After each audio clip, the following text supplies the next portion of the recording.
as we walk, we're going to talk a little bit about education, because he mentioned that a little bit in terms of the schools and the systems here. We're going to walk down this way, Ben. Isn't this a gorgeous day? Okay, so if you are just joining us on Local 4 Plus, this is Avalon Village, and this is the neighborhood that has turned from blight to beauty. They have taken these spaces, Mama Sue Harris, and she has bought different plots of land. She turned that into a park over there. Over there is the homework house, and that is a building that was really just filled with blight. There was no really hope, no future. And as you can see, there's activity there in that house. They were doing GED classes around 10 o'clock. There's a recording studio up above.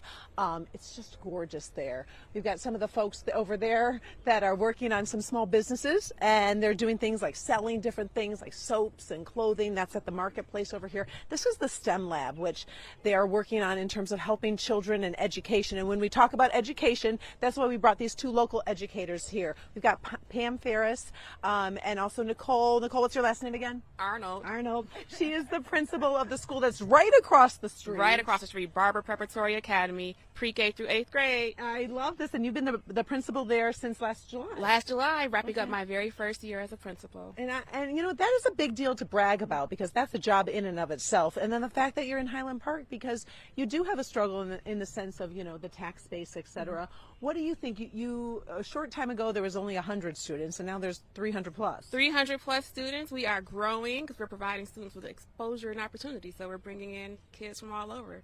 What do you think is your challenge? What is your let's start positive. What's your big aha moment? Like, oh my gosh, we're doing great on this, and then okay, what else can we work on? We're doing great on providing students with experiences. So we have our robotics team. We have our flying classroom, which is a STEM program where students participate in a virtual STEM program where they're doing hands-on learning. We have virtual Spanish classes for our scholars. We took students to Cedar Point this past weekend, and students had never been out of the state, so that was a big aha moment. So just providing them with that opportunity to see something different, and just we partner with Code 313 to provide STEM opportunities for students as well. So just seeing kids' eyes light up when they see something. In terms of what would we like to work on? What do we need to get better? Where do you need help? We're working on attendance, getting kids to school every day. Some families have struggles, and we understand that. So how can we find the root cause of those struggles and get kids to school every day? And then working on high quality teachers. There's a teacher shortage across the country, so we know we're working on getting the best teachers in our school for our scholars. All right, let's bring in Pam over here. I'm going to move over here in front of the camera. Pam Ferris. Your title would be superintendent? Yes, I'm the regional vice president superintendent for Excel schools across Michigan. And it is a hard feat to get, to kid, like Nicole said, to get kids into school, and also to, keep the teachers. What is your bragging point in terms of Barber across the street? Well, we started, Excel schools acquired Barber Prep. We are the education service provider in 2021. When we walked into the school, and this is right after the pandemic, when students returned, and so it was a huge push for us to provide a foundation to get programming, partnerships, and to begin that process of really building a stellar opportunity for students. And so just like what Principal Arnold stated, we just expose students first, so it's discovery, K through 2, then we go into exploration and then experiences. We started the guest speaker series where professionals that come in every month to talk to our 8th graders about career and opportunity, and really to talk about their journey into becoming doctors and lawyers and so forth. Like Nicole mentioned, we're a STEM school now, so science, technology, engineering, and mathematics. We started for the first time this year an elementary robotics team, a middle school robotics team, and we're doing everything possible to create pathways in the business industry, in healthcare industry, and also technology.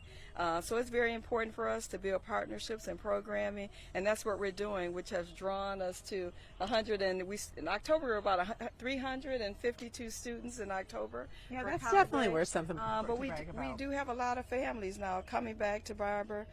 We're building trust, of course. It's, we talk about Carol DeWick's work with growth mindset and fixed mindset. So you also have relational mindset, you have trust mindset, you have a number of areas in which we are building that foundation so families can come back and trust what's happening at the school as we continue to grow. And obviously, those are great things that you're mentioning. We kind of have to mention that elephant in the room. Obviously, there's been some issues with school board and getting everything, and I'm not going to do a name throwing thing here now, but what do you think we need to do to get that relationship better so we can get elected officials and schools and just basically, I guess, get kids first? What's next on that? Yeah, I mean, children first is our motto, right? And so keeping everyone focused on children and the reasons why we're here. Nicole and I are always working with our Board of Education as well as our Board of Directors. So that collaboration is very important as we move forward and build an exemplary school system for our students. Okay. I appreciate that. And Principal Arnold, I want to say, we were at her school this morning. We're going to air some of that video. We can air it now if we have it, and if not, we can air it during our police chief interview because we got some video. Let's air that. Tell us a little bit about that event So today. this morning we passed out donuts and coffee to our police and fire departments. We were celebrating them for their ongoing support and their continued service to the community of Highland Park. So we appreciate the firefighters, the men and women over there, and the police department. I know they do keeping up the great work. job. And I have to do a shout out to them too for the very first time. You know, this is not counting when it was emergency management. They're full-time staff at the fire department. The police, they're having competitive wages. We're going to do a sit-down interview with the mayor at 5:45 today and talk a little bit about infrastructure for the city. Ladies, thank you. I really appreciate your time. You are so busy. The fact that you're able to come over here, I really do appreciate it. We're going to follow up. All right. Okay? And Thank we you. appreciate you Thank as you very well, much. and that's the reason why we have these shirts on I today. like We this. work with superheroes. I like that. I knew I had to get, yeah, that's pretty cool. Thank you so much.